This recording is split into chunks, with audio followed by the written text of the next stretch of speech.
안녕하십니까. 선거관리위원회 위원장 오동식입니다.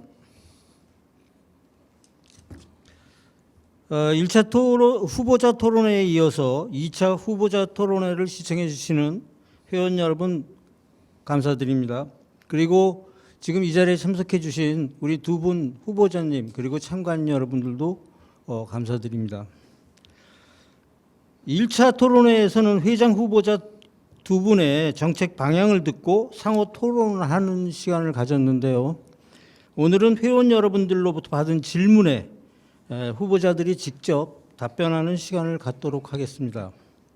지금부터 2차 회장 후보자 토론회를 시작하도록 하겠습니다. 정진수 위원님. 안녕하세요. 진행을 맡은 선거관리위원회 위원 정진수입니다.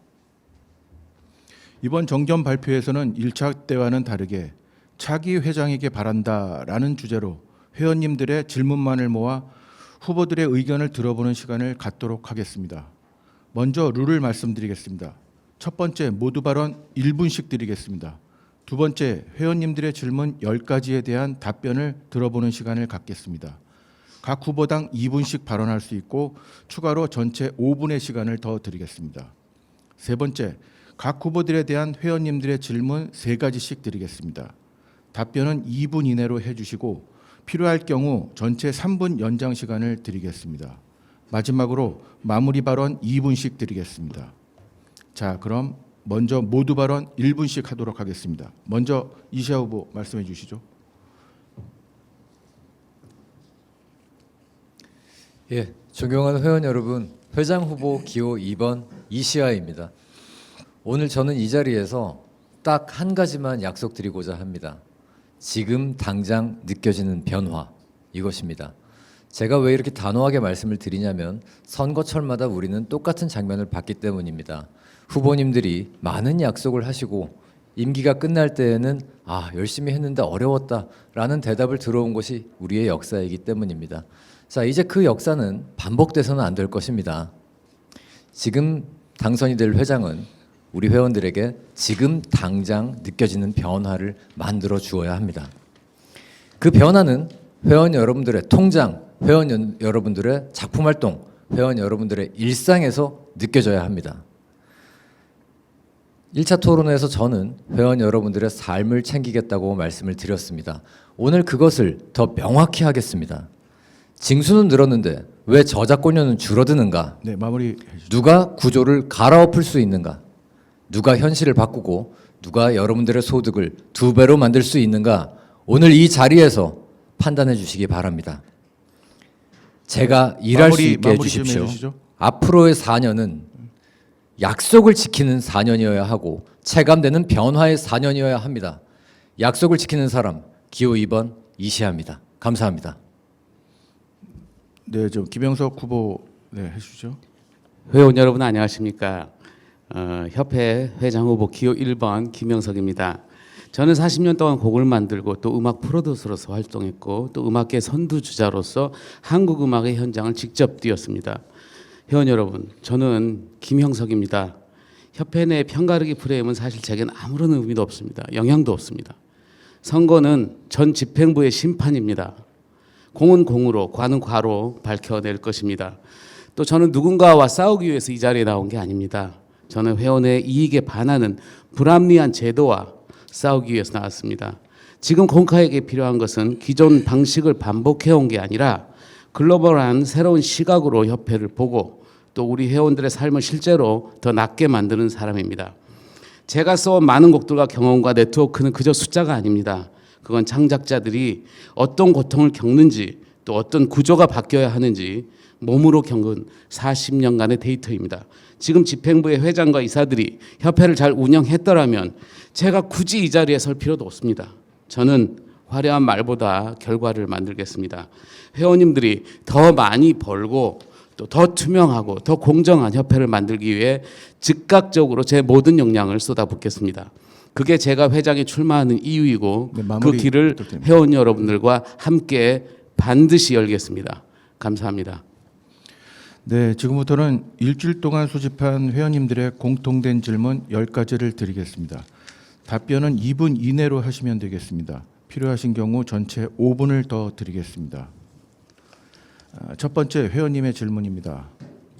두 회장 후보님들의 공약에 언급되어진 대로 국내 영업 중인 OTT사와 콤카의 계약 및 현황을 보면 정상적인 징수가 하나도 이루어지지 않는 것으로 드러나 있습니다. 향후 높아지는 OTT 매체 집중도에 따른 사용료 징수 확대에 대한 실질적인 방안에 관한 두 후보님들의 견해 말씀 부탁드립니다. 먼저 김영석 후보 답변해 주시죠. 네, 참 쉽지 않은 문제입니다. 장기 소송 전략과 신속한 가정산 병행이 저는 해법이라고 보는데요. 이 분쟁의 근본 이슈들은 단기적으로 해결하기 어려우므로 우리는 소송을 통해서 장기적으로 분쟁하되 당장 최소한의 사용료 보전을 위해서 가정산 절차를 신속히 진행해야 합니다. 가정산은 최종 저작권료를 합의하는 것이 아니고요. 분쟁 해결 방식을 정하고 또 그 해결이 되기 전까지 임시적으로 지급할 임시 사용료에 정해서 정산반을 진행하는 것입니다. 이후 문체부 조정 또는 법원 판결을 통해서 최종 정산 금액을 확정할 것입니다. 그와 동시에 앞서 말한 가정산조차 동의하지 않은 사업자에 대해서는 엄격하게 법적 대응을 이어나가야 합니다. 과거 협회가 OTT 사업자를 고소하였으나 수사기관은 OTT 사업자의 저작권을 침해할 고의가 없었다고 판단해서 불기소 처분을 하였습니다. 그리고 그 근거로 그들이 행정소송을 제기한 것입니다. 그런데 OTT 사업자들은 행정소송이 종결된 후에도 여전히 우리 음악을 무단으로 사용하고 있습니다. 행정소송이 끝난 이후 기간에 대해서는 더 이상 같은 논리를 들어서 그들에게 면죄부를 줄 수는 없습니다. 이 점을 잘 활용해서 형사소송을 새로이 제기하는 것도 적극 검토해야 합니다. 다만 우리가 여기서 놓치지 않아야 할 부분이 있습니다. 협회 OTT 사업자들, 특히 국내 OTT 사업자들과 제시하는 금액의 격차가 너무 큽니다. 그래서 이시화 그 후보님께서 말씀하신 원만하게 얼마를 받아가면서 한다라는 건 조금 걱정이 되긴 합니다. 그들이 이야기하는 사용료는 협회가 정당히 받아야 할 사용료의 절반도 못 미칩니다. 가정산 유도와 법적 절차를 절묘하게 이용하지 않고서는 합의할 수 없다고 저는 생각합니다. 더욱이 OTT 문제를 그냥 그렇게 다만 얼마만이라도 받는 식으로 접근하게 된다면 다른 매체에도 영향이 생깁니다. 그 이유는 OTT 정산 방식은 매출액 정의, 이용자 수 산정 방식까지 음원 스트리밍 사용료 산정 방식과 다 유기적으로 맞물려 있습니다. 즉 OTT 기준을 바꾸면 음원 스트리밍의 기준도 바뀌게 됩니다. 거기에서도 손해가 발생한다는 뜻입니다. 이러한 것들까지 철저하게 계산을 해야 합니다. 우리 회원님들께 OTT 사용료가 얼마나 간절하고 또 중요한지 알고 있습니다. 저는 가정산이라는 방식을 통해서 회원님들의 손에 최대한 빠른 시간 내에 저작권료를 쥐어드릴 거고요. 또 법적 소송을 통해서 결국에는 회원님들의 원칙에 맞는 저작권료를 모두 받을 수 있게 할 것입니다. 네, 이상입니다. 네, 다음은 이시아 후보. 예, 간략하게 이 표 보면서 조금 설명을 드리겠습니다. 자, 6년째 못 받고 있는 OTT입니다. 왜 이렇게 되었느냐?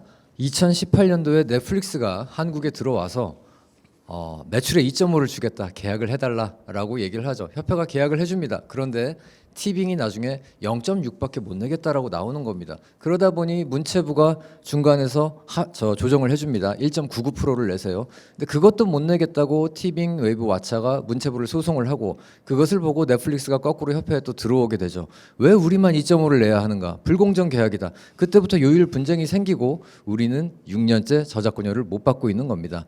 자, 여기서 문제는 왜 6년씩이나 못 받았느냐입니다. 자, 이것을 어떻게 하면 빨리 해결할 수 있겠는가? 저는 이 사업체들과 우리 회원님들 사이에 상생협의체 빠르게 만들겠습니다. 그 상생협의체 안에는 우리 회원님들도 들어오시고 임원님들도 들어오시고 특히 피해를 보고 있는 음악 감독님들이 들어오셔야 합니다. 그래서 서로가 몇 %만 만족할 수 있는가 그 자리에서 빠르게 타결을 해야 하고요. 특히 지금 이것이 6년째 저희가 골든타임을 놓치고 있다 보니까 매절 계약이라는 이 변형적인 형태로 계속해서 이것이 진행이 되고 있는 겁니다. 협회에서 당연히 OTT 저작권료 빠르게 받아내야 하지만 이 매절 계약으로 넘어가고 있는 이 현재의 패러다임도 사실은 협회가 막아내야 할 의무가 있습니다. 자, 특히 국내 OTT사들은요 일종의 회유책도 필요합니다. 글로벌 요일 밀어붙여서 해결이 될 것 같았으면 진작에 됐죠. 비슷한 숙제들이 또 있습니다. 네모카드, 포토카드 같은 플랫폼 앨범도 굉장히 오랜 시간 동안 협의를 못하고 있습니다. 이 역시 제작자들과 사실은 협의체를 만들어서 빠르게 타결할 수 있어야 합니다. 간단합니다. 자, 우리가 얼마를 원하고 그쪽이 얼마를 원하며 밀린 돈은 얼마면 낼 수 있겠는가가 첫 번째고, 아까 우리 김영석 후보님께서 말씀하신 대로 그것이 반액이 됐건 4분의 1액이 됐건 조금이라도 내가면서 영업을 해라. 그래야 우리 작가들의 삶이 나아집니다. 저 이시아가 만들겠습니다. 감사합니다. 네, 잘 들었습니다. 두 번째 질문입니다. 전문 경영인 제도 도입 시 언제 어떻게 선정하시며 회장과 전문 경영인과의 권한 분리 또 업무 분담에 대한 계획은 어떻게 구상하시는지 말씀해 주십시오. 이번엔 이시아 후보부터 말씀해 주시죠. 예, 우선 전문 경영인을 도입하는데 하나의 전제 조건은요. 전문 경영인은 이사회가 후보를 꾸리고 그 안에서 선정된 후보들을 총회에서 회원들이 투표해서 뽑아야 된다는 것입니다. 또 하나 우리 김영석 후보님 저 공약집을 보니까 회장은 그림을 그리고 전문 경영인이 투명하게 경영한다라는 워딩이 있었는데 회장 밑에 전문 경영인이 있어서는 안 됩니다. 분리되어 있어야죠.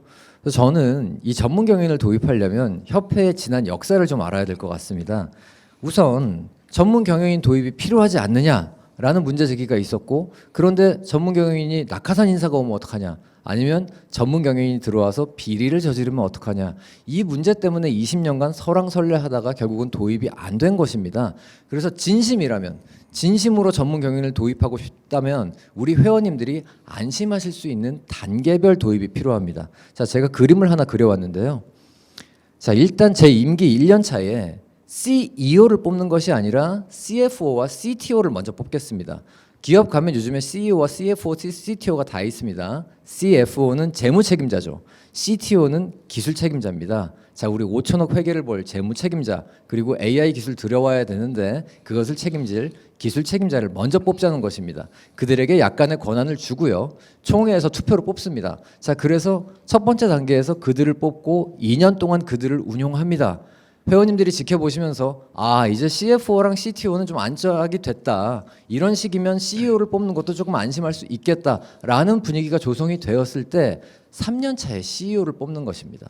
자, 이 방식대로 계단식으로 가면 우리 회원님들이 그래도 조금은 안심하실 수 있는, 그리고 모두가 받아들일 수 있는 전문 경영인 체제로의 전환 가능합니다. 자, 제가 해내겠습니다. 감사합니다. 네, 다음에는 김영석 후보. 네, 현실적인 어떤 방안에 저도 동감하는 바입니다. 제가 전문 경영인 제도를 도입하고자 하는 이유는 책임 경영 체제를 확립하고 투명한 견제를 보장하기 위해서입니다.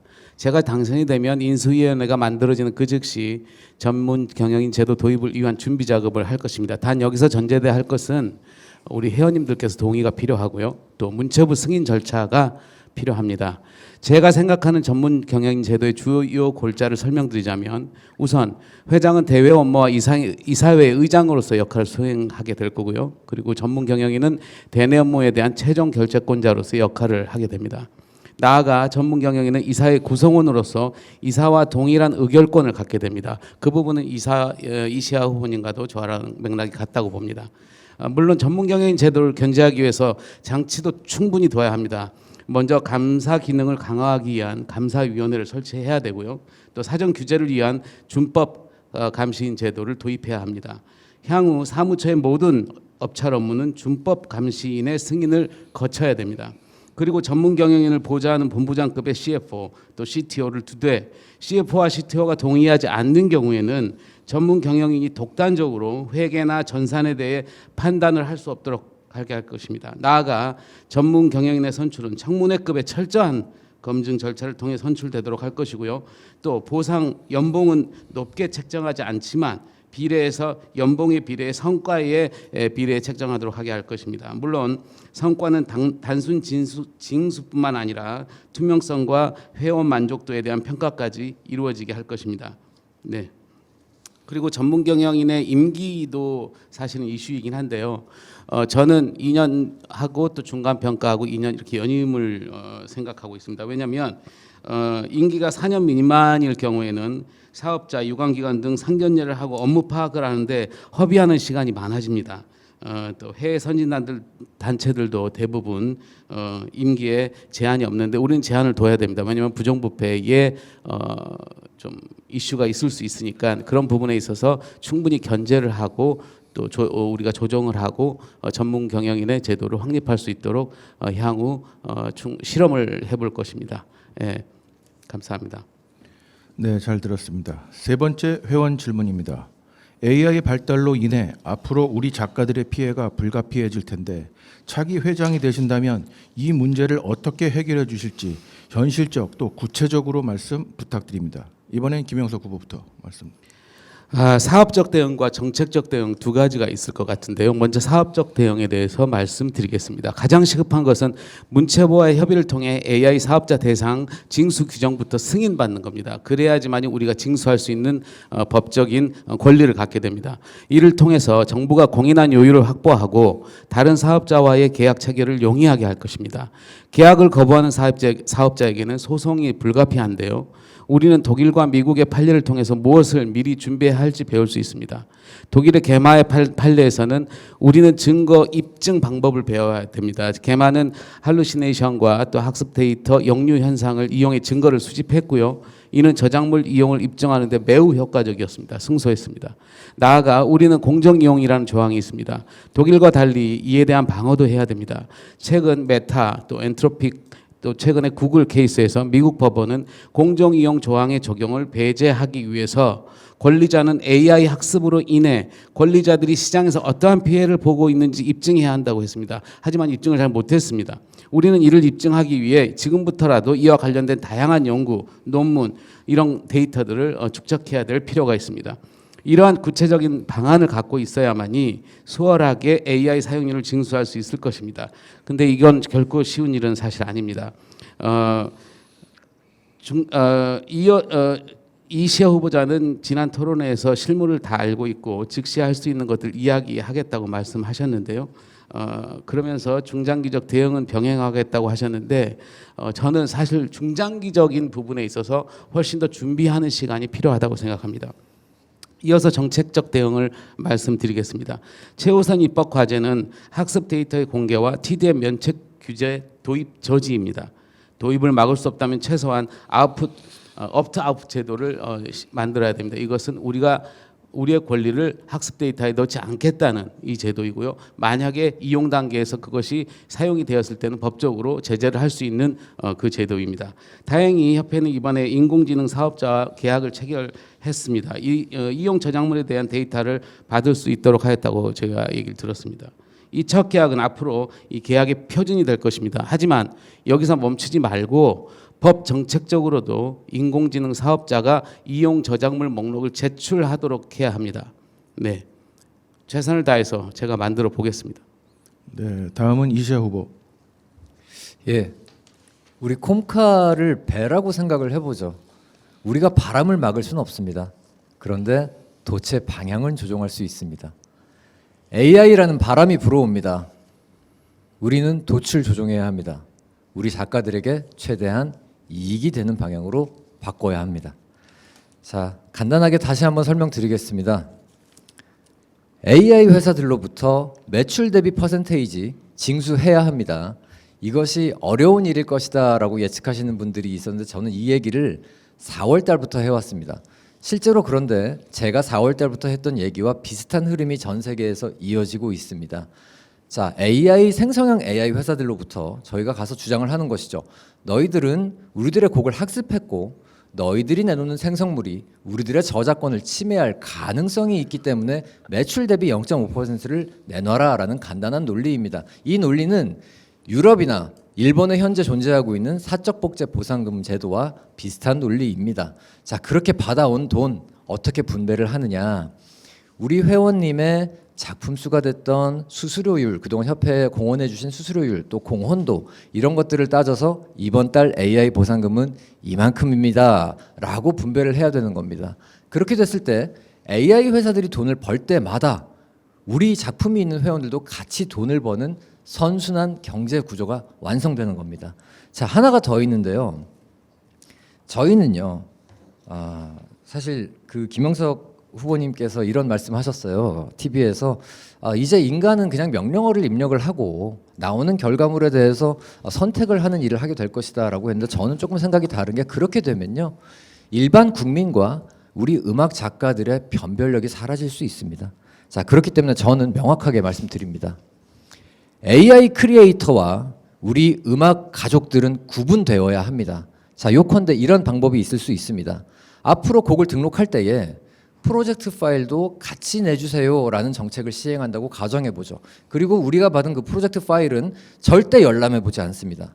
다만 로그 데이터 검출기에 넣어서 한번 돌려봅니다. 로그 데이터 검출기에서 그 프로젝트 파일을 검출을 해보면 이 작가님이 몇 월 며칠 몇 시부터 몇 월 며칠 몇 시까지 몇 시간 동안 접속해 있었구나라는 데이터만 협회에 나오는 것이죠. 그래서 연말에 이상 징후가 발견된 로그 데이터들만 모아서 한 차례 검사를 하는 겁니다. 자, 제가 말씀드리는 것은 퍼펙트한 방어는 아닙니다. 그러나 AI 음악이 100개가 들어왔다라고 친다면 그중에 한두 개, 세 개만이라도 걸러낼 수 있는 시스템입니다. 그렇게 해서 3개라도 걸렸다라고 했을 때는 그들에게 구상권을 청구하고 영업 방해로 고소를 걸고 또 그래서 그들이 받아간 저작권료는 다시 환수해서 우리 정상적인 작가님들께 나눠드릴 수 있는 시스템이 있어야 합니다. 그리고 마지막으로요. AI가 계속해서 발전을 하고 있는데 AI 음악을 필터링할 수 있는 기술도 같이 발전하고 있습니다. 요컨대요. 지금 당장 나온 AI 음악은 필터링이 안 될 수 있겠지만 2년 전 정도에 만든 AI 음악은 필터링이 될 수 있는 기술이 나오고 있습니다. 자, 이상 징후가 있는 음악들이 있어요. 한 사람이 하루에 60몇 곡씩을 등록한 일도 있었단 말이죠. 자, 그런 사례들은 그 필터링 기술을 적용을 해서 이것이 AI다라고 밝혀졌을 경우에는 협회에서 즉각적으로 고소하고 환수 조치해서 그 돈 우리 회원님들께 돌려드리겠습니다. 이상입니다. 네, 잘 들었습니다. 네 번째 회원님의 질문입니다. 이사회는 대중과 비대중의 이사회 구성이 매우 불합리한 비율로 형성되어 있습니다. 정확한 수치를 알지 못하지만 매출 대비 적어도 100분의 1도 안 되는 비대중에게 이사라는 중책의 숫자가 과도하게 많습니다. 이에 대한 의견 주십시오라고 질문해 주셨습니다. 이번엔 이시아 후보부터. 예, 우선 이 숫자가 왜 이렇게 구성이 되었는가부터 조금 설명을 드려야 될 것 같아요. 우리 저작권협회가 1964년도에 설립이 됐는데 그 당시에 설립 발기인이 10분이었는데요. 그중에 4분이 국악, 동요, 순수 분야 선생님들이셨던 거예요. 그 비율이 있다 보니까 지금까지 이제 그것이 이어지고 있는 것인데, 자, 그럼 지금은 그때와 달리 이쪽 분야의 수익이 미비하지 않느냐? 그러니까 이사수를 줄이던가 해라라는 게 이번 질문의 취지인 것 같습니다. 무슨 논리인지 이해합니다. 자본주의 논리죠. 자, 자본주의 논리를 적용하려면요, 적어도 이 분야에서 수익이 늘어날 수 있는 방안을 협회가 충분히 검토하고 찾아봤는가, 이 부분 먼저 검토가 돼야 됩니다. 예를 들어서요, 동요의 완구를 좀 예를 들어볼게요. 완구에서 우리 아기들이 쓰는 그 완구에서 음악이 들어갔다, 동요가 들어갔다라고 했을 때 징수를 해야 되는데 완구 가격 대비 징수를 하는 게 아닙니다. 지금 그 완구에 들어가는 칩 가격 대비 징수를 하고 있습니다. 그러니까 징수가 미비하고 그 분야에서 돈이 안 나온다는 얘기가 자꾸 나오는 것이죠. 또 종교 같은 얘기를 좀 해볼게요. 스웨덴 같은 나라는요, 종교 저작권 징수를 굉장히 싼 가격으로 합니다. 대신에 국가에서 국고 보조금을 주죠. 자, 저희가 공직유관단체가 됐는데 보조금 받을 수 있습니다. 이런 방안들도 논의를 해봐야 합니다. 자, 지금 당장 돈이 안 되니까 이사수를 줄이자라고 하기 전에 어떻게 하면 국악, 동요, 순수 쪽에서 저작권료가 발생을 많이 할까, 이걸 먼저 고민해야 되고요. 지금 후보자가 단 2명뿐인데 저희 둘 다 공교롭게도 대중분야 회원들입니다. 자, 대중분야 회원들이 이 국악동요 순수 쪽에 이사수를 어떻게 하자라고 주장할 것이 아니라 이것은 국악동요 순수 분야의 이사님들께서 논의해 주셔야 될 문제다. 전 이렇게 생각합니다. 이상입니다. 네, 다음 김영석 후보. 저도 이시아 후보님과 생각이 똑같습니다. 이 부분은 단순히 매출로만 이사의 비중을 보는 것은 적절치 않다고 봅니다. 우리가 협회가 최초 설립됐을 당시에 비대중 분야에도 많은 공헌이 또 있었다는 것을 잊어서는 안 될 것 같고요. 비대중 분야는 문화의 다양성을 보호하는 차원에서도 존중을 해야 합니다. 문화예술의 가치는 다양성에서 시작된다 해도 저는 과언이 아니라고 봅니다. 우리는 이 다양성을 통해 또 이 다양성을 위해서 돈 잘 버는 장르뿐만 아니라 음악의 근간이 되는 다양한 장르군의 대표자를 이사회의 구성원으로 모실 필요가 있다고 저는 봅니다. 그리고 이시아 후보님께서 말씀하셨듯이 이 이사회의 문제보다는 조금 더 어떻게 이 비대중의 분야에 있어서 K-팝이 지금 발전이 되어 있는데요, 글로벌하게 되어 있는데 이런 부분들도 비대중 부분들도 글로벌하게 그걸 K-팝의 발전을 통해서 또 마치 그 낙수효과처럼 어떠한 기획과 어떠한 실행으로 또 많은 비대중 분야의 우리 회원분들을 더 많이 활동할 수 있도록 체계를 만들어주는 것도 중요하다고 생각합니다. 특히 대중 분야와 비대중 분야는 저작물이 유통되는 방식이나 수익 구조가 사실 많이 달라요. 대중 분야 인물로만 이사회가 구성된다면 비대중 분야의 의견이 충분히 고려되지 않을 수 있고요. 징수와 분배 방식 결정 시 대중에게만 유리한 분배 방식이 만들어질 수 있습니다. 다만 이사 구성원의 비율에 있어서 문제가 있다면 현행 비대중 이사의 수를 줄이는 것보다는 이 글로벌한 시장에서 이제 우리는 내수 시장이 아닙니다. 콩카도 역시 글로벌한 시장에서 이제 징수를 해야 되는데 그렇다면은 출판이사와 같이 개인 회원들이 알지 못하는 문제를 지적해 줄 수 있는 새로운 구성원이 이사회에 참여해서 더욱더 건강한 이사회를 만드는 것이 바람직하지 않을까라고 생각을 합니다. 고맙습니다. 네, 잘 들었습니다. 다섯 번째 질문 드리겠습니다. 이건 준혜원님의 의견이신데요. 협회에 경제적 기여를 한 분들이 정회원으로서 일정 권한을 갖는다는 취지는 존중하나 문체부에서도 회장 선거 투표권을 전체 회원의 약 5% 수준으로 확대하는 방안을 권고하고 있는 것으로 알고 있는데 회원 참여 확대와 대표성 강화라는 관점에서 투표권 확대 제도를 재검토할 의향이 있으신지 묻고 싶습니다. 이번엔 김영석 후보님부터. 네, 지난 공청회에 카르텔 이야기가 나와서 그런데 약 6만여 명의 회원 중 단 900여 명만이 임원을 선출할 투표권을 갖는다는 것이야말로 저는 카르텔이 아닐까라는 생각을 해봤습니다. 사실 조금만 신경을 쓴다면 1, 2년 사이에 수백 명의 지지자를 모을 수 있기 때문이죠. 이런 구조 자체가 어떻게 보면 매우 위험합니다. 우린 그렇게 해왔습니다. 그런데 문체부는 정회원을 5% 수준, 즉 3천여 명 수준으로 정회원 수를 급격히 올리라고 하는데 갑작스럽게 기존의 3배 수준으로 정회원을 또 늘리게 된다면 기존 회원 복지에도 여러 문제가 생길 수 있습니다. 예산은 한정적이니까요. 그렇다고 정회원 수 증대에 반대하는 것은 아닙니다. 정회원 수 자체는 지금보다 더 많이 점진적으로 늘리되 그 수가 충분하기 전까지는 임시적으로 투표인단 수만 획기적으로 늘린다면 지금의 카르텔 이슈가 손쉽게 해결될 것 같습니다. 저는 그렇게 방법을 제시해 보고 싶은데요. 예를 들어 정회원 900명에 추가로 저작권료 분배 기준 상위 900명의 준회원에게도 투표권을 주는 것입니다. 그럼 우리는 손쉽게 1,800명에 달하는 선거인단을 확보하게 됩니다. 이를 통해서 우리는 즉시 공정하고 투명한 선거 문화를 만들 수 있고요. 동시에 급격한 정회원 수 증가로 인한 피해를 최소화시킬 수 있다고 생각합니다. 감사합니다. 네, 잘 들었습니다. 다음 이시아 후보. 예, 우선 우리 존경하는 김현석 후보님께서 저와 비슷한 생각을 또 가지고 계신 부분에 대해서 굉장히 기쁘게 생각합니다. 조금 다른 결이 있다면 이제 저는 예산을 좀 먼저 생각을 하게 됩니다. 이게 문체부의 요구사항이 뭔지 정확히 압니다. 정회원 숫자 늘려라 이건데요.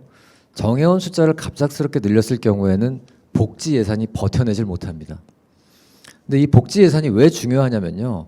우리 협회가 1988년도부터 징수와 분배를 시작을 했는데 그 전에 히트곡을 내신 선배님들은요 거의 저작권료를 받지 못하셨어요. 그러니까 이 복지 금액은요 그분들에 대한 최소한의 예우입니다. 그분들이 안 계셨으면 지금의 K-팝도 없는 것입니다. 자, 문체부에서 이 방송 보고 계실 텐데요. 우리의 이런 속사정도 좀 헤아려 주시길 바랍니다. 동감합니다. 예, 그리고 다른 나라는요 작가가 직접 협회에 계약하는 게 아니라 작가가 출판사에 계약하고 출판사가 협회로 계약하는 이런 구조로 되어 있는 나라들이 많습니다. 근데 우리나라는 작가가 직접 협회에 계약하는 것이 쉽죠. 그러다 보니까 우리의 회원 수가 폭발적으로 증가한 부분도 있습니다. 자, 문체부가 이 부분도 살펴봐 주시기 바랍니다.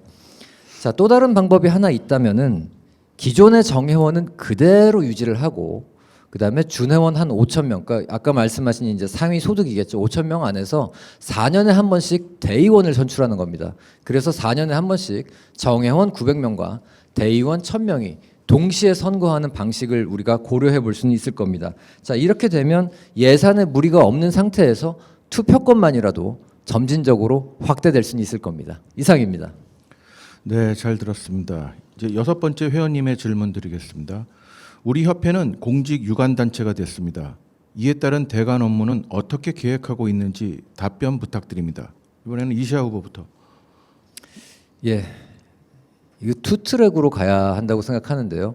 첫 번째는 기존의 장차관, 국회의원을 상대로 한 대관 업무 당연히 해야 되죠. 그리고 나머지 하나 새롭게 우리가 해야 될 것은 문체부와의 정례회입니다.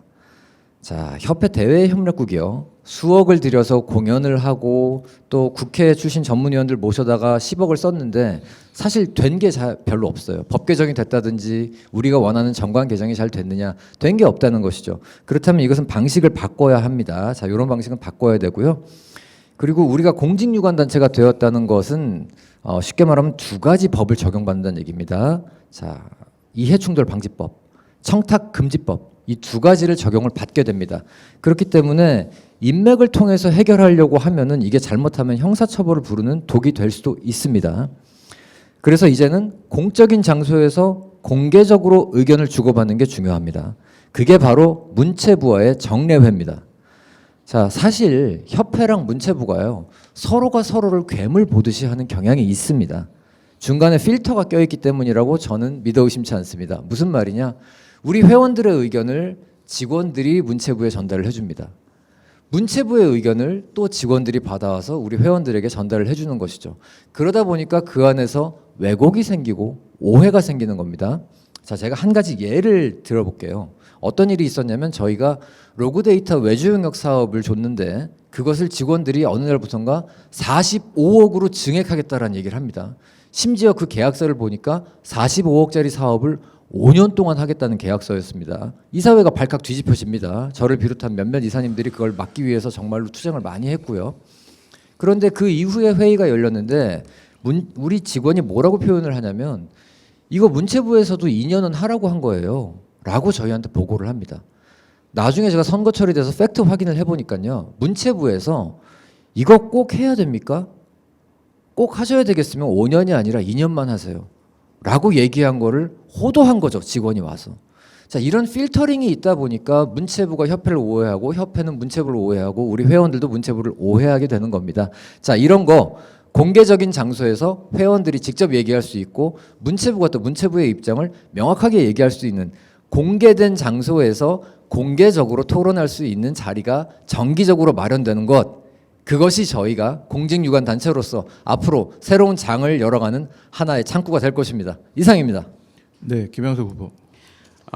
올해부터 우리 협회는 문체부의 그 정부 유관 단체가 되었습니다. 그러니까 징수, 분배, 계약, 정관 이 모든 핵심 사안이 문체부의 협의 없이는 진행될 수가 없습니다. 이 구조를 이해하고 실제로 문체부와 협상 통로를 열어야 합니다. 제대로 된 협상 통로입니다. 그리고 근데 장단점은 있습니다. 뭐 일에 있어서 여러 가지 제재나 또 컨펌을 받는다거나 이런 부분들이 있겠지만 실제적으로 우리 협회 내부도 변화할 수 있는 가장 큰 계기가 될 수 있을 거라고 생각합니다. 우리 협회가 마땅히 처신을 하였다는 가정하에서 관을 상대하기에 아주 좋은 하나의 도구가 될 수 있다고 생각합니다. 공직유관단체가 지는 의무와 그 의무가 모두 투명성과 또 신뢰성이 있습니다. 가령 R&D 사업 수주라든가 국고지원 펀드 등을 수주함에 있어서 공직유관단체라는 타이틀은 투명성과 신뢰성을 입증하는 하나의 수단이 될 것입니다. 또한 유관단체로서 의무를 충실히 이행했을 경우에는 협회에 씌워진 안 좋은 이미지를 벗고 정부와 국회 등과 더 원활히 소통할 수도 있다고 생각합니다. 공직유관단체로서 공시 의무를 다하며 정해진 것 이상으로 협회의 투명성을 대중에게 보여줄 수 있다면 협회 한마디 한마디에 더 큰 힘이 실릴 것이라고 생각합니다. 따라서 대관 업무 능력 향상을 위해서라도 공직유관단체로서의 의무를 충실히 이행하고 또 협회의 투명성과 신뢰성 제고를 위해 최선의 노력을 다한다면 우리가 유관단체가 되었다는 것에 더 많은 시너지가 있을 수 있지 않을까 생각합니다. 그리고 마지막으로 문체부와 협의에 있어서도 저의 그 네트워크와 역량을 총발휘해서 우리 협회의 권리를 보장받을 수 있는 로드맵을 함께 짜겠습니다. 고맙습니다. 네, 다음 질문 드리겠습니다. 유튜브 레지듀얼은 문체부에서 조치 명령하였다고 들었습니다. 이를 어떻게 해결하고 분배할 것인지요? 후보자님들의 분배 계획을 말씀해 주시기 바랍니다. 이번엔 김영석 후보님부터. 네. 이시아 후보님의 공약을 보면 유튜브 레지듀얼 즉시 임기 내에 분배하겠다라는 공약이 있습니다. 이게 근데 실무적이고 법적인 관점에서 보면 조금 이슈가 있습니다. 왜냐하면 먼저 유튜브 레지듀얼의 원래 협회 분배 계획에 따르더라도 차기 회장의 임기 내에 대부분 레지듀얼 사용료가 분배되고요. 길어봐야 임기 후 1, 2년 내에 모든 레지듀얼이 분배되도록 되어 있습니다. 즉 임기 내 분배 이건 특별한 공약이 아니지 않을까 생각합니다. 그렇다면 즉시 분배는 어떻게 될까요? 유튜브 레지듀얼의 분배 시기를 발생일로부터 10년으로 설정한 것은 레지듀얼 사용료가 부당 이득 채권의 소멸시효를 고려한 것입니다. 레지듀얼 사용료가 레지듀얼 사용료로 불리우는 이유는 애초에 사용자를 명확하게 특정하기 어려워서인데요. 이를 즉시 분배하게 되면 협회는 배임 횡령 문제에서 자유로울 수가 없게 됩니다. 그걸 감수하고 인위적인 방법을 통해 분배한다는 것은 이치에 조금 안 맞는 것 같습니다. 아무튼 이런 점을 취합해 보면 사실 유튜브 레지듀얼에 대한 분배 시기는 시기별 분배 비중이 조금씩 다를 수는 있어도 분배 시기 자체에는 큰 차이가 없습니다. 중요한 것은 여기서 어떻게 분배하느냐인 것입니다. 레지듀얼 사용료는 기본적으로 협회의 사용료로 추정되는 금원입니다. 글로벌 DSP들은 일반적으로 어느 한 나라의 가장 큰 협회에 레지듀얼 사용료를 그 협회의 사용료로 추정하여 지급합니다. 이러한 관례가 만들어진 이유 중 가장 큰 이유는 우리 협회가 그렇듯 해외 저작물은 그 나라에서 보통 제일 큰 협회가 관리를 합니다. 이에 글로벌 사업자들은 충분히 긴 기간 동안 아무도 청구하지 않은 잔존 사용료는 사실상 이런 협회에 귀속될 가능성이 논리적으로도 그리고 경험적으로도 가장 높다고 생각합니다. 그런데 문체부가 갑자기 비신탁자들이 이 금원을 찾아갈 수 있도록 협회가 적극 노력해야 한다고 합니다. 수수료도 내지 않는 제3자들을 위해서요. 그럼 우리 회원들은 왜 수수료를 내고 모든 권리를 다 맡겨가면서 협회의 저작권을 신탁합니까? 저는 이런 문제가 소통의 부재에서 발생됐다고 생각합니다. 제3자가 적극적으로 권리 행사를 하는 경우 협회가 법적인 절차에 따라 이를 그 테두리 안에서 보존해 주는 것은 가능하겠으나 협회가 협회의 인력과 비용을 투자해 이를 적극적으로 보존해 주는 것은 적절치 않다고 봅니다. 그럼 구체적으로 어떤 방식으로 분배를 해야 할까요?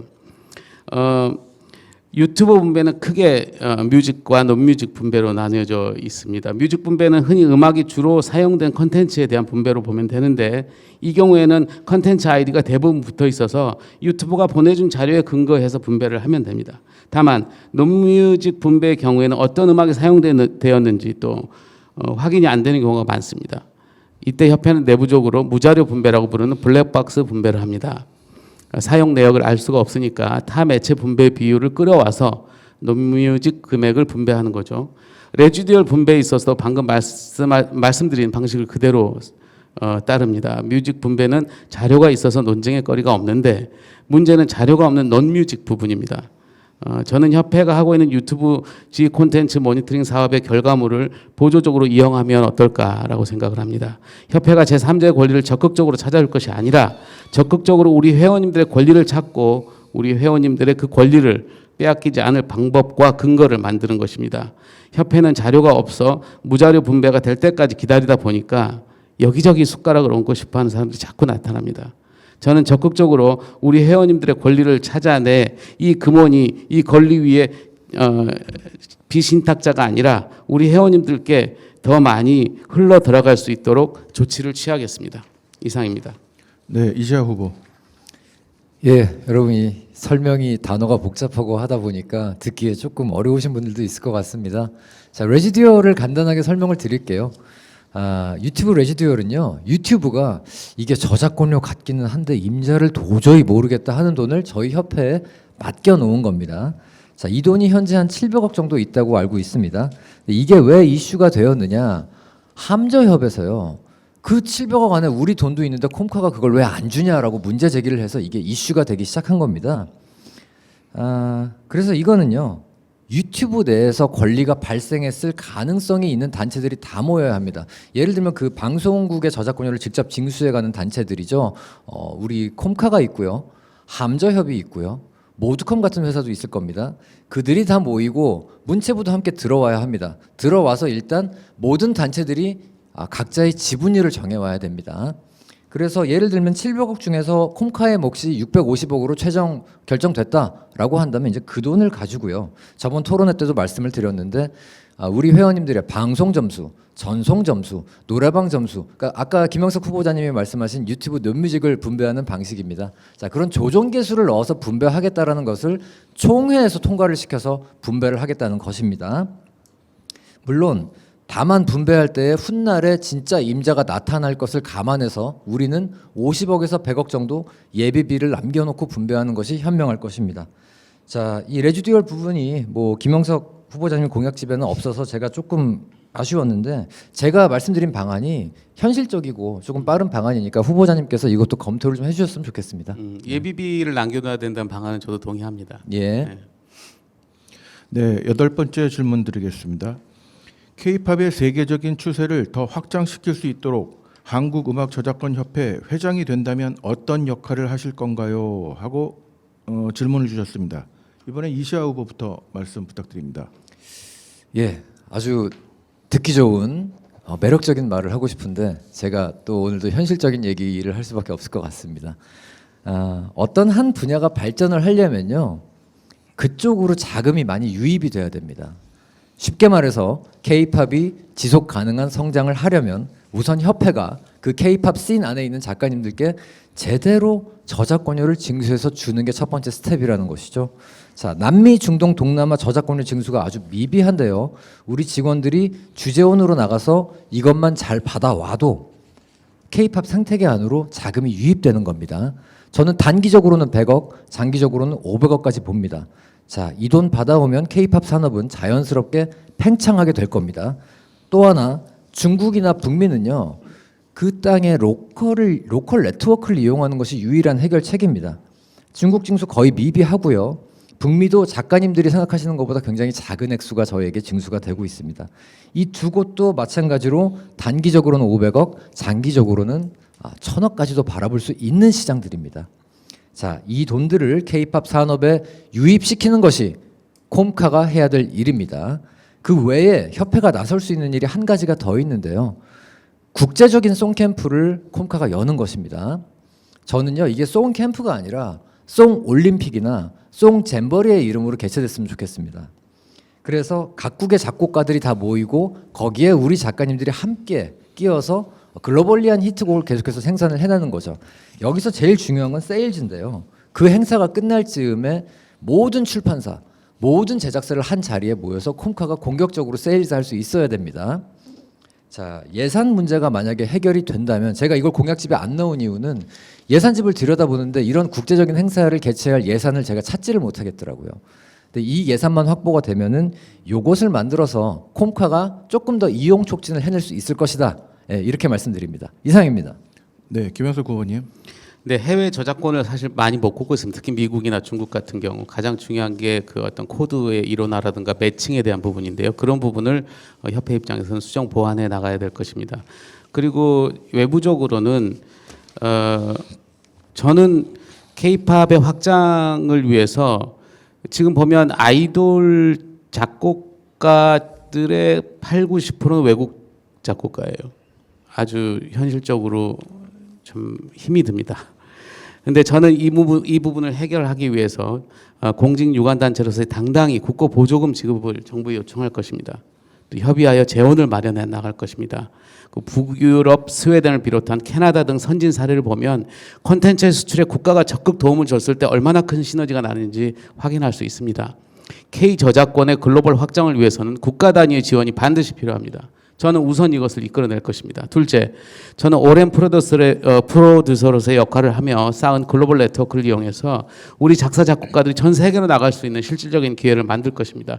이시아 후보께서 말씀하신 국제적인 송캠프 혹은 올림픽 같은 것들도 너무너무 좋은 아이디어인 것 같습니다. 그리고 저는 최근까지 저는 영국 옥스퍼드 대학교와 한국문화교육사업을 함께 진행 중입니다. 만약에 회장이 당선이 되면 이를 다른 분께 위임하겠지만 회장이 되더라도 이를 만들어낸 인적 물적 네트워크는 제 손에 남아 있습니다. 이시아 후보께서는 지난 토론회에서 후보자 인맥을 보고 회장을 뽑아서는 안 된다고 말씀하셨지만 저는 누구나 상식적으로 이런 업무를 성사시키는 데 있어서 네트워킹 능력이 얼마나 중요한지 아실 것입니다. 여기서 그치지 않고 저는 우리 회원님들의 창작한 곡들을 보다 쉽게 해외에 팔 수 있도록 세일즈를 돕는 플랫폼을 개발하고 싶습니다. 콤카는 지금 그런 영역이 없지만 SPC를 만든다거나 복지재단의 계열로 만든다면 충분히 가능한 법적 검토를 마쳤습니다. 복지재단으로 하여금 우리 회원님들의 곡이 해외에서 팔릴 수 있도록 판로를 개척하고 또 우리 회원님들이 손쉽게 플랫폼에서 자신의 창작곡을 올려서 세일즈 매칭이 될 수 있도록 하겠습니다. 그리고 그 선순환을 통해서 저희 그 저작권료로 들어올 수 있도록 구조를 만들겠습니다. K-팝이 아닌 K-저작권, K-팝의 가장 근본은 IP입니다. 저작권입니다. 이제 우리나라가 진정한 소프트 파워의 강국이 될 수 있도록 제가 가진 역량을 총동원하겠습니다. 감사합니다. 네, 잘 들었습니다. 9번째 회원님의 질문입니다. 두 분 다 회원 복지를 강조하셨습니다. 원로 복지뿐만 아니라 보편적 복지도 중요한데 어떻게, 누구에게, 얼마나, 어떤 방법으로, 언제부터 시행하실 것인지 구체적 답변 부탁드립니다. 이번엔 김영석 후보님부터. 네, 단기적인 복지 상향, 뭐 원로 복지금 100만 원 상향 너무너무 좋은 얘기입니다. 100만 원만 드리고 싶겠습니까? 재원이 된다면 더 드리고 싶죠. 재원 조정으로 근데 가능합니다. 이 부분은 이시아 후보님과 저랑 의견이 같고요. 저 역시 기존의 재원을 조정해서 기초복지금을 모두 상향 조정할 계획입니다. 다만 중요한 것은 더 먼 미래에도 발전된 복지를 우리 회원님들이 받아보실 수 있도록 하기 위해서는 여기에 그치는 게 아니라 새로운 복지 시스템을 준비하고 개발해야 됩니다. 제가 생각하는 그 핵심은 복지재단 마련과 후원 기금 마련입니다. 복지재단을 별도로 만드는 경우에는 첫째, 협회의 입김을 덜 받고 투명성이 보장되어 이번 집행부처럼 협회 광고 사업에 돈이 그렇게 많이 쓰일 수 있는 구조가 될 수 없게 만들어집니다. 둘째, 국고 보조를 받는 펀드와 매칭하거나 또 기업의 후원을 받아올 수 있는 재원 마련이 쉬워집니다. 세 번째, 원로 회원님들께 보수를 받으시면서 협회에 공헌할 수 있는 일자리 마련도 창출이 됩니다. 넷째, 재단의 법적 성질로 인해 보다 다양한 또 우리 신진 작가분들이 또 세상에 곡을 내어놓을 수 있는 그런 기획들을 통해서 다양한 복지 정책 실현이 가능해집니다. 저는 이 복지재단 설립을 통해서 원로 회원뿐만 아니라 모든 회원에게 지속 가능하고 발전된 이 보편적 복지를 제공할 시스템을 구축하고 싶습니다. 지금 상태는 수협의 이자의 돈을 가지고 복지 재원을 쓰는데요. 유동성도 심하고 또 그 부분에 있어서 돈이 부족했을 경우에 복지는 또 내릴 수가 없는 것이거든요. 그러니까 안정적인 복지의 형태를 주기 위해서는 복지재단의 설립이 무엇보다도 필요하다고 생각합니다. 네, 다음 이시아 후보. 네. 김영석 후보님께서 복지재단 만들겠다고 하시고 그 뜻은 좋습니다. 저도 동감하고요. 이것이 그런데 추가열 회장 1년 차에도 나왔던 얘기입니다. 네. 그래서 사실은 굉장히 좀 어려운 난항이 좀 있는데 예를 들면요. 지금 현재 협회 재정 그리고 대회 신뢰도를 보건대 여기에 외부 기업을 끌어들여서 복지 예산 마련한다는 것이 저는 조금 어렵게 느껴집니다. 그래서 저는 지금 당장 시행 가능한 복지를 말씀드린 겁니다. 자, 우선 협회 TV 광고 폐지합니다. 폐지하는 순간에 15억 원의 복지 예산 확보할 수 있습니다. 이 예산에서 9억 3천만 원은 65세 이상 정회원의 연금 상승에 쓰입니다. 자, 80세의 우리 회원님이라고 하신다면 아마 100만 원까지도 받으실 수 있는 것이 이 예산에서 가능하다는 것이죠. 그리고 사실 이 액수는요. 만들어 놓으면 나중에 저희 젊은 세대들도 받을 수 있는 돈이기 때문에 꼭 만들어야 한다라는 것이 제 생각입니다. 충분히 가능한 예산입니다. 현재 연금 대상자가 2024년도 기준으로 194명이고요. 그분들께 40만 원씩 드린다. 1년 예산 9억 3천이면 되는 일입니다. 자, 그리고 협회 이자 수익이 1년에 61억 원인데요. 이 돈은 우리 규정상 다 복지에 쓰여야 됩니다. 근데 여기서 광고비가 7억이 나가고 영상 제작비, SNS 영상 제작비 이런 걸로 3억이 나갑니다. 자, 이런 돈들 맞고요. 예산을 확보를 해서 나머지 복지금은 젊은 회원들에게도 혜택이 갈 수 있게 해야 됩니다. 자, 혹은 어린 회원들에게, 복지 사각지대에 있는 회원들에게 지원이 돼야 됩니다.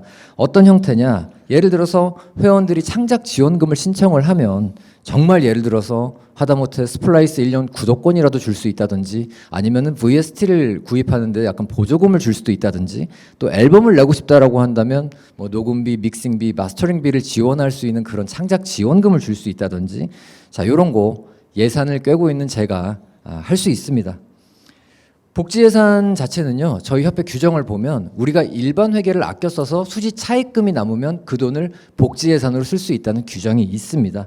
자, 저는 리모델링 안 할 겁니다. 그렇기 때문에 사실은 제 임기 4년 동안에 23억 원 정도의 예산은 확보가 가능한 겁니다.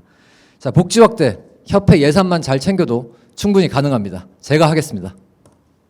네, 잘 들었습니다. 마지막 회원님의 질문 드리겠습니다.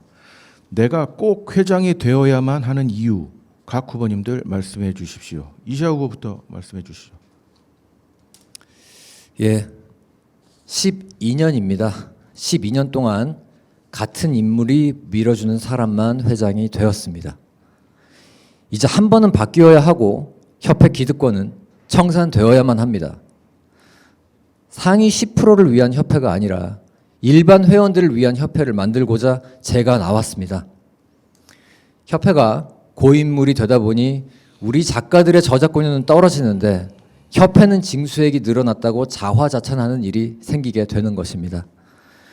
회원의 삶을 들여다봐야 하는데 협회 위주의 시선이 생겨버린 것입니다. 바뀌어야 우리 저작권료 올라갑니다. 우리 김영석 후보께서 인맥이 좋으시다 보니 가수들의 영상도 많이 모으셨고 또 방송에 나가서도 출마를 선언을 하셨는데 저는 그저 회원님 한 분 한 분을 찾아다니면서 진심을 전하는 중입니다. 그분들의 사는 이야기, 그분들이 가지고 계신 협회에 대한 불만, 그 정보들이 저의 힘입니다. 자, 저에게는 화려한 인맥이나 화려한 홍보는 없습니다. 다만 제 뒤에 서 계시는 회원 여러분들 한 분 한 분의 진심이 있습니다. 유명한 사람들의 협회가 아니라 일반 회원들의 협회를 만들기 위해서 제가 나왔습니다. 여러분 한 분 한 분의 삶을 챙기는 협회장이 되겠습니다. 감사합니다. 네, 김영석 후보. 네, 많은 공약이 있고 또 많은 아이디어를 오늘 얘기를 나눴는데요. 현실적으로 가장 핵심을 좀 말씀드리고 싶습니다. 협회는 지난 60년 동안 문체부라는 제도적 허들을 넘지 못했습니다, 사실. 그리고 그 결과는 늘 같았고요. 협회가 막히고 회원의 이익이 제한되고 변화는 이루어지지 못했습니다. 이 악순환을 끊기 위해서는 누구나 열심히 한다는 차원의 리더십에 더하여 문체부와 소통하고 문을 열 수 있는 리더십이 반드시 필요합니다. 협회는 또 유관단체가 되었고요. 우리 협회는 이미 오랜 기간 동안 제도권의 허들 앞에서 반복적으로 사실 가로막힌 부분이 많습니다. 문체부 산하 공직 유관단체가 된 만큼 징수, 분배, 계약, 정관 등 모든 핵심 사안이 문체부 협의 없이는 진행될 수 없는 구조입니다. 이 구조를 이해하고 실제로 정부 유관단체와 협상의 통로를 열 수 있는 사람이 정말 필요합니다. 이 일은 폐기만으로는 절대 할 수 없는 영역입니다. 제도와 현실을 알고 문체부와 소통할 수 있는 신뢰와 경험을 가진 사람, 정부와 국회 차원에서 조율할 수 있는 대관 능력을 두루 갖춘 사람이 회장이 돼야 됩니다. 저는 회장이 된다면 문체부와 새로운 협약을 체결하고 협회의 권한과 운영을 안정적으로 보장받겠습니다. 우리의 권리를 보장받기 위해서 결정 권한이 있는 고위문체부 인사 또 국회의원분들과 로드맵을 짜고 의견을 관철시킬 것입니다. 더 이상 협회가 정부의 입장이나 담당자의 판단에 따라 흔들리지 않도록 제도적 안전장치를 만들겠습니다. 그래야 그 다음이 풀립니다. 그렇지 않으면 우리를 위한 이 많은 공약들도 공허한 메아리일 수 있습니다. 저의 모든 인적 인프라를 동원하고 경험과 노하우를 쏟아붓겠습니다. 문체부, 정부, 관계기관, 관계기업, 글로벌 네트워크, 모든 네트워크를 동원해서 협회의 막힌 동맥을 뚫겠습니다. 그것이 바로 회원 여러분들을 위하는 길이기 때문입니다. 열정과 패기로 협회 내부를 개혁하고 관계와 제도 개선으로 협회의 미래를 바꾸겠습니다. 그것이 내가 회장이 되어야 하는 가장 중요한 이유입니다. 감사합니다. 네, 잘 들었습니다. 이번 순서에는 각 후보들에 대한 회원님들의 질문 3가지씩 드리겠습니다. 답변 시간은 2분 이내로 해주시고 전체 3분 연장 가능합니다. 먼저 김영석 후보께 제가 질문 드리겠습니다. 첫 번째 질문입니다. 홍대 뚜라미 출신 김모 작곡가가 1987년 공연을 통해 발표한 이별 연습이라는 곡이 있습니다. 2년 뒤 모 가수가 김영석 후보에게 곡을 받아 발표하는데 앞부분은 다르지만 곡의 후렴구가 김모 작곡가의 이별 연습과 멜로디, 가사까지 일치합니다. 심지어 모 가수의 곡의 제목도 이별 연습입니다. 그러나 이 곡은 김영석 이름으로 발표되었고 이후 원곡자인 김모 작곡가는 블로그에 자신의 억울함을 토로합니다. 김모 작곡가의 블로그에 따르면 제목까지 똑같이 해놓고 25년을 무단으로 사용하다가 다른 모 가수가 이 곡을 리메이크하는 이슈가 생기자 부랴부랴 찾아와서 2천만 원을 건네며 합의를 종용하고 그 뒤로는 자신의 번호를 차단했다고 되어 있습니다. 김모 작곡가는 대단히 상처를 받으신 것 같은데 다른 이의 곡을 무단 사용하신 것에 대한 해명을 듣고 싶습니다. 네, 한 40년 전 이야기인데요. 그때 그 음악 동아리에서 만난 친구입니다. 되게 곡도 잘 썼고 그 친구는 기타를 쳤고 저는 피아노를 쳐서 서로 같이 곡도 같이 만들기도 하고 자신의 곡도 들려주기도 했었습니다. 제가 그때 뭐 사랑이라는 이유로나 이런 곡 쓸 때인데요. 이별 연습이라는 곡을 쓰고 후렴 부분에 그 친구의 멜로디를 좀 차용했었어요. 그리고 얘기했어요. 직접 그 곡을 쳐주면서 이렇게 내가 써도 돼? 그랬더니 응, 괜찮아. 그 기억이 충분히 납니다. 연습실에서. 그렇다 하더라도 그렇게 하면 안 되는 것이었죠. 그때는 저작권이라는 개념이 없었고 일종의 음악이 놀이였습니다. 아마도 그 친구는 여리고 착한 친구라서 자신도 모르게 그냥 그렇게 대답했던 것 아닐까라는 생각이 듭니다. 그리고 제가 싱가포르에 출장을 갔을 때 우연히 그 인터넷에서 제 이름을 서핑하다가 그 블로그에 그 친구가 서운한 마음을 토로한 글을 봤습니다. 바로 협회에 전화했어요. 싱가포르에서 수소문했습니다. 그래서 전화번호를 찾아내서 전화했어요. 그래서 어떻게 제가 얘기했냐면 작사, 작곡, 편곡 모두 다 50대 50으로 하자. 사비 부분을 조금 제가 차용을 했었는데요. 그리고 협회에 얘기했더니 그동안 징수된 저작권료의 50% 2천 몇백만 원이었던 걸로 기억하는데 그걸 다 그 친구에게 주었습니다. 세월이 지났습니다. 그리고 그만큼 저작권이라는 개념이 또 확실해졌고요. 이 자리를 빌어서 다시 한번 그 친구가 마음이 다쳤다면 미안하다는 말을 하고 싶고요. 지금 주신 질문에는 여러 가지 좀 오류가 있는 것 같습니다. 전화번호를 차단하지 않았고요. 그 다음에 제가 또 다른 가수 리메이크 때문에 부랴부랴 전화한 게 아닙니다. 인터넷 보고 있다가 이 친구가 마음이 되게 아팠겠구나. 그리고 전화를 했고 그 즉시 해결했던 부분입니다. 지금 그 노래는 공동 작곡으로 되어 있고 5대 5로 그 친구와 제가 권리를 갖고 있고요. 예, 이상입니다. 네, 이시아 후보에게 첫 번째 질문 드리겠습니다. 이시아 후보는 김영석 후보를 전 회장 카르텔의 4번째 주자라고 몰아세웠는데 그중 2번째 카르텔이라는 전 회장 밑에서 4년을 위원으로 수많은 회의에 참여했고 회의비로 6천만 원을 받았다고 들었습니다. 이사가 아닌 위원이 이렇게 큰 금액을 받았다는 게 사실인가요? 지금도 전 회장의 지지를 받고 있는데 이시아 후보야말로 끊어야 한다는 카르텔 속에 8년 동안 있었던 것 아닌가요? 답변 부탁드립니다. 예, 이 질문이 조금 아쉬운 게요. 저는 이 질문을 들으면서 이게 일종의 카더라에서 비롯된 네거티브성 정보가 조금 들어가 있어서 아쉽습니다. 이렇다고 들었습니다라고 하시면 조금 곤란할 것 같습니다. 우선 회의비 얘기는 사실 무근입니다. 회장의 측근이 아닌 그냥 보통의 이사들도 1년에 2천만 원대의 회의비를 받는데 이 액수 자체가 불가능한 액수고요. 카더라로 이렇게 사람을 공격하시는 일은 없었으면 좋겠습니다. 자, 그리고 전임 회장 얘기 바로 그 12년에 왕조를 만들어낸 그 라인에서 축출된 분의 이야기죠. 축출되신 분입니다. 축출돼서 홀로 계신 분이고 그럼 왜 그분은 그 카르텔에서 축출이 되었느냐? 자신을 회장으로 만들어준 인물, 그 인물을 벗어나서 독자 노선을 걷다가 축출이 되신 겁니다. 그분 한 분이 저를 지지한다고 해서 그게 카르텔이라고 하는 것은 조금 심각한 비약이 아닌가 싶고요. 저를 지지하신다는 그 전임 회장님이랑 제가 2년 동안 거의 연락도 안 할 정도로 대면대면한 사이였는데 선거 직전에 제가 기득권 청산에 한번 힘을 실어 주십시오라고 하니까 그 지지의 어떤 의견을 표명을 해주신 겁니다. 자, 카르텔 청산을 하려면요, 카르텔 구분을 정확하게 해야 됩니다. 특정한 인물과 세력이 있고 그들이 계속해서 회장을 배출해 낸다. 그러다 보니 직원들은 그 라인에 줄을 선다. 거기서 크건 작건 베네핏이 생긴다. 이것이 협회 카르텔입니다. 기득권을 지켜내기 위해서 회원들과 직원들이 결탁하는 것입니다. 이 역사가 12년입니다. 심지어 직원들이요, 이 라인에서 선택한 후보의 공약집을 아예 만들어주고 선거에서 유리하도록 각종 지원을 다 해준 게 특별조사위원회에서 밝혀졌습니다.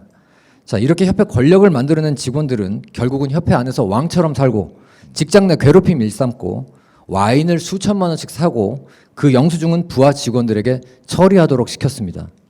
급기야는 직원들이 협회 밖에다가 회사까지 차려놓고 AI 음원 팔면서 8억 원의 수익을 낸 것입니다. 제가 이것을 우리 후보님과도 토론을 하고 싶었던 부분인데, 협회 카르텔이 있다는 건 인정을 하고 계신데 후보자 본인께서 거기 속해 있지 않다라고 하시는데, 사실 12년간 협회장을 배출해내셨던 전 전 회장 또 현 회장 중심 인물들 대부분이 다 우리 김영석 후보님의 선거를 돕고 계십니다. 심지어 사무총장이 공약을 브리핑한 것도 사실이고요. 자, 협회 카르텔은 분명히 존재를 합니다. 여러분 앞에 감히 말씀드립니다. 그 세력을 등에 업지 않은 제가 회장이 된다는 것, 그것 자체로 카르텔은 청산되는 것입니다. 이상입니다. 네, 이번에도 이시아 후보께 질문 드리겠습니다. 이시아 후보의 저작권료가 월 평균 1,000만 원, 연 평균 1억여 원 나온다. 본인이 직접 얘기하셨다고 주변에 들으신 분들이 있습니다. 저희가 알기로는 저작권협회 등록곡이 약 80여 곡 중 뚜렷한 히트곡이 많지 않은데 어떻게 이런 금액이 나올 수 있는지 해명 부탁드리며, 또한 어떻게 정회원이 되셨는지도 궁금합니다. 그리고 최근 1년간 저작권료 내역서도 함께 공개해 주시기를 요청드립니다. 후보이신 만큼 이 부분은 꼭 해명해 주셨으면 좋겠습니다. 답변 부탁드립니다. 네, 제가 이번 선거를 치르면서 참 많은 인신 공격을 받았는데요. 이 공격은 좀 신선한 공격입니다. 네. 계속해서 질문 자체가 이 카더라로 이어지는데 카더라는 조금 부적절해 보입니다. 이 질문을 보면 저희가 알기로는이라고 되어 있는데, 여기서 말씀하시는 저희가 김영석 후보님 캠프님인가 캠프 분들인가 싶기도 합니다. 자, 원하시면 후보자님 이거 끝난 다음에 제가 뭐 명세서라든지 보여드리겠습니다. 그리고 조금 설명을 드리자면 더 크로스의 Don't Cry라든지 더 크로스의 당신을 위하여, 이런 것이 저의 이제 효자곡인데 지금도 노래방 차트 안에 들어가 있고, 사실은 뭐 오늘도 멜론 차트 그 핫백 안에 들어가 있는 곡입니다. 이것이. 그래서 꾸준한 사랑을 받았다라는 대답을 하나를 드리고요. 또 하나는요, 저는 일반 작가님들이랑 조금 다릅니다. 저는 작사 작곡 편곡을 다 합니다. 그래서 일반 작가님들이 12분의 5를 받으신다면 저는 12분의 12를 다 받는 케이스죠. 쉽게 말해서 아까 80곡 얘기하셨는데 작사 작곡 편곡을 다 했다고 치면 240개가 되는 셈입니다. 그리고 이제 정회원이 어떻게 됐냐는 재밌는 질문이 있었는데, 저작권료가 많이 나왔으니까 정회원이 됐죠. 네. 2007년에 사랑하니까라는 노래가 당시 이제 뭐 벅스 같은 차트에서 1등도 하고 당시에 싸이월드에서 도토리를 많이 이렇게 받게 되면서 제가 정회원이 되었던 것이고요. 사실 뭐 그렇습니다. 이 세대별로 그 노래를 아냐 모르냐가 나뉘는 것 같습니다. 제 노래를 모르신다고 해서 너 어떻게 정회원이 됐어까지 말씀하시는 건 너무 심한 공격이신 것 같습니다. 조금 부탁을 드리고요. 그런 것들은 차라리 뭐 이 저작권료를 후보자 네가 직접 수령을 하고 있느냐, 혹은 뭐 매도나 양도를 했느냐, 이런 것들을 물어봐 주시는 게 협회장 선거에 적합할 것 같고요. 이제 우리가 상대를 헐뜯기보다는 누가 정말 준비된 회장 후보인가, 누가 정말 일할 사람인가, 요것만 봐주셨으면 좋겠습니다. 네, 이번에는 김영석 후보께 질문 드리겠습니다. 감사는 회장을 가장 엄격하게 감시하고 견제해야 하는 별도 기구입니다. 감사의 독립성을 지키기 위해서라도 앞으로는 감사 후보자가 특정 회장 후보의 선거운동원이 될 수 없도록 규정을 정비하는 것이 상식에 부합하지 않을까요? 이에 대해 후보자님의 의견 궁금합니다. 답변 부탁드립니다. 네, 제가 정관을 좀 봤는데요. 현재 규정대로라면 회장 후보 선거운동원을 감사 후보자가 할 수 없다는 제한은 없더라고요. 이시아 후보자 역시 현직 감사에 적극적인 지지를 받고 있는 것으로 알고 있습니다. 사실 미래 감사 후보자보다 현직 감사가 특정 후보자를 지지하는 것이 더 큰 문제의 소지가 될 수 있다고 생각합니다. 그럼에도 불구하고 그에 앞서 저는 감사 후보자들의 신념과 그들을 지지해 주시는 우리 회원님들의 눈을 믿어야 한다고 생각합니다. 정치계에서도 정치적 동지가 서로를 견제하는 역할을 맡는 경우가 많습니다. 그때 그들이 서로가 동지라고 해서 자신의 역할에 소홀히 하는 경우는 많지 않습니다. 저는 이시아 후보님을 지지하시는 감사님도 분명히 이러한 신념을 갖고 계실 것이고 지금은 특정 후보를 지지하더라도 이시아 후보님을 위한 감사를 하지는 않을 것이라고 믿습니다. 여기에 더해 저는 감사가 더 원활히 그리고 더 전문적으로 감사를 할 수 있도록 감사위원회를 설치할 예정입니다. 감사와 함께 협회를 샅샅이 들여다볼 수 있게요. 그렇게 되면 더 많은 인원이 감사에 투입되고 다양한 전문 인력들이 더 효과적으로 감사 활동을 하게 될 것입니다. 또한 감사위원회 감사인들끼리도 서로를 견제하기에 어느 누가 봐주고 싶다고 봐줄 수 있는 상황이 벌어질 수 없을 것입니다. 조금 더 촘촘하게 협회가 발전된 만큼 감사팀 제도를 더 강화시켜야 된다고 생각합니다. 이상입니다. 네, 잘 들었습니다. 이번에도 김영석 후보께 질문드리겠습니다. 김영석 후보의 공약집에는 국악, 동요, 순수, 종교 분야의 발전 방안에 대해 전혀 언급이 없습니다. 정책을 토대로 구체적인 발전 방안과 비대중 부분에 대한 정확한 입장이 무엇인지 말씀해 주시기 바랍니다. 네, 비대중 분야를 특정에 언급하지는 못했습니다. 사실 제 공약 중에 상당수는 비대중과 대중을 함께 염두에 두고 만든 것입니다. 곧 발표할 세부 공약의 그 부분을 말씀도 드리겠습니다. 특히 K-팝의 글로벌화라고 표현하였으나 이 사업의 주역 중 하나가 저는 우리나라 순수 국악 동요 창작분들이라고 생각합니다. 실제로 선거 기간 중 우리 동요 작가님들의 사정을 들었습니다. 저는 회장 선거를 기다리지 않고 즉시 행동에 옮겨서 동요 작가님들과 옥스퍼드 대학교가 협업할 수 있는 장을 만들었어요. 실제 한국의 아름다운 동요집 출간을 공동으로 옥스퍼드랑 하기로 했고요. 현재 곡 선정 작업 중에 있습니다. 우리의 동요가 글로벌로 또 확장할 수 있는 좋은 계기가 될 것입니다. 하지만 이건 시작에 불과합니다. 제가 회장으로 당선이 된다면 이 이후에도 우리나라 순수 국악 동요 그리고 종교 음악이 글로벌로 진출하고 제대로 성공할 수 있도록 제가 갖고 있는 프로듀서로서의 역량과 네트워크를 총동원할 것입니다. 제2의 이날치 밴드를 만들기 위한 비대중 분야 송캠프도 제대로 본격적으로 진행할 예정입니다. 제게 대중 쪽만 관심을 갖고 대중 프로듀서로서의 역량이 있다고만 생각하시는 분들이 계시는 것 같은데요. 이건 절대 사실이 아닙니다. 저는 원래 클래식 전공입니다. 한양대 작곡과를 졸업했고요. 시작이 순수죠. 근래에는 또 전주 세계소리축제의 공동위원장을 3년째 했었습니다. 국악 판소리 축제인데요. 이 행사로 최초로 흑자 전환하는 데 성공시켰습니다. 비대중 분야의 유통 정산 방식은 대중과 많이 다릅니다. 이시아 후보님께서는 비대중 분야의 저작권료를 2배 인상시키겠다고 하셨는데 비대중 분야의 징수 금액이 워낙 적어요. 2배는 저는 한참 부족하다고 생각합니다. 비대중의 세계화를 이끌어낼 수 있다면 5배, 10배 무리한 숫자 결코 그 수치가 아닙니다. 이미 여러 프로젝트를 통해서 검증된 창작자이자 프로듀서인 저를 믿어봐 주시기 바랍니다. 비대중 분야 활성화를 위해서 열심히 뛰겠습니다. 감사합니다. 네, 이번에는 이시아 후보께 질문드리겠습니다.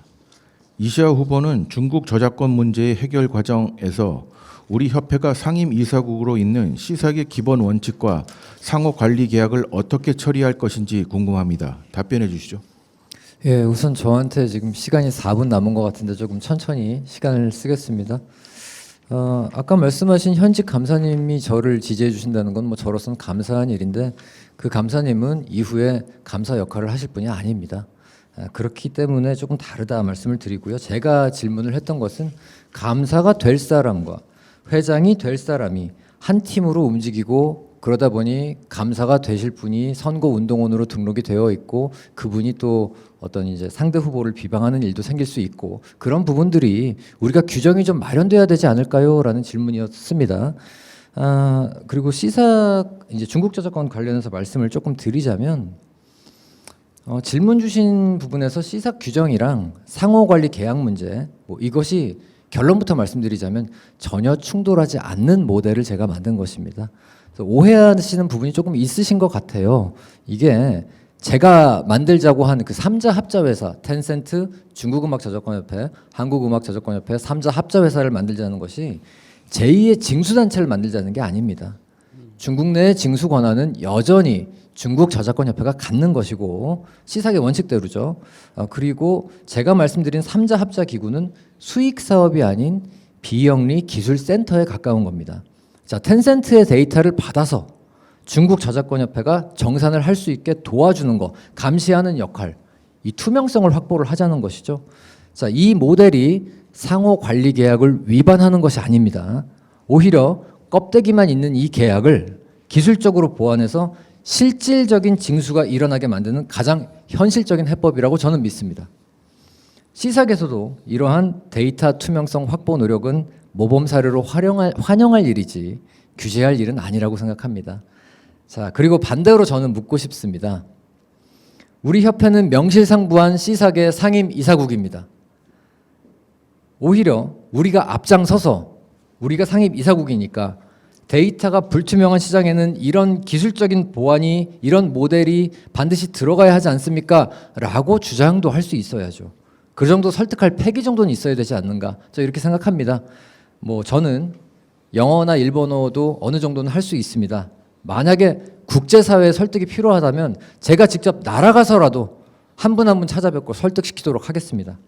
원칙은 지키면서도 실리는 확실히 챙겨오겠습니다. 이상입니다. 네, 잘 들었습니다.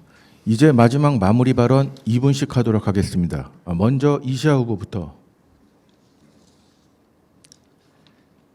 예, 제가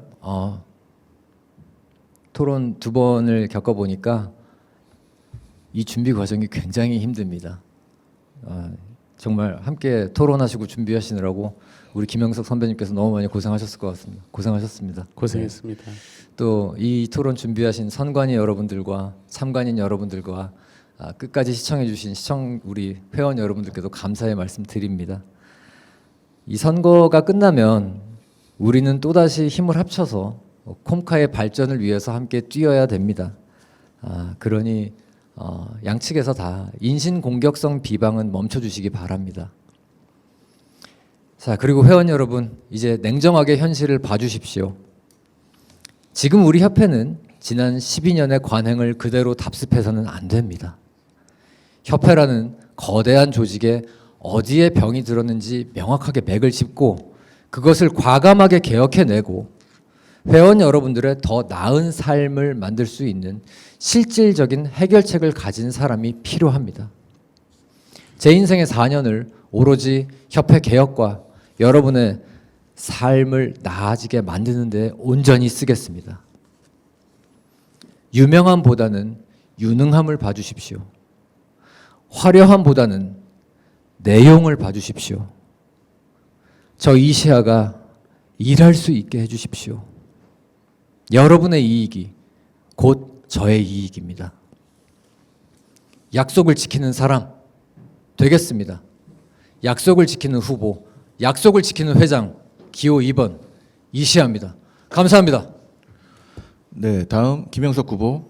네, 오늘 이시아 후보님과 토론하면서 사실 되게 든든했어요. 이런 후배가 있어서 협회가 앞으로도 발전하겠구나.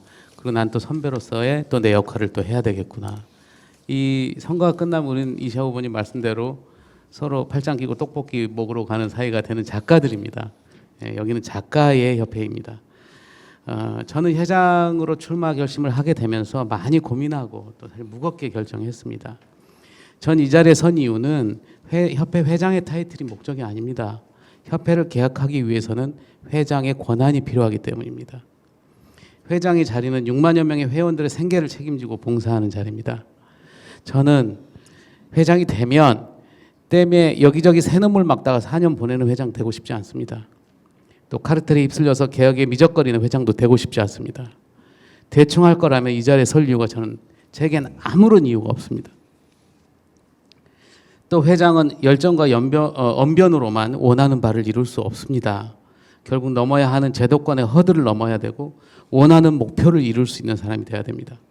우리 협회는 문체부 아래 공직유관단체가 돼서 징수, 분배 이 모든 것까지 문체부와 협의 또 승인 없이는 무엇 하나 할 수 없습니다.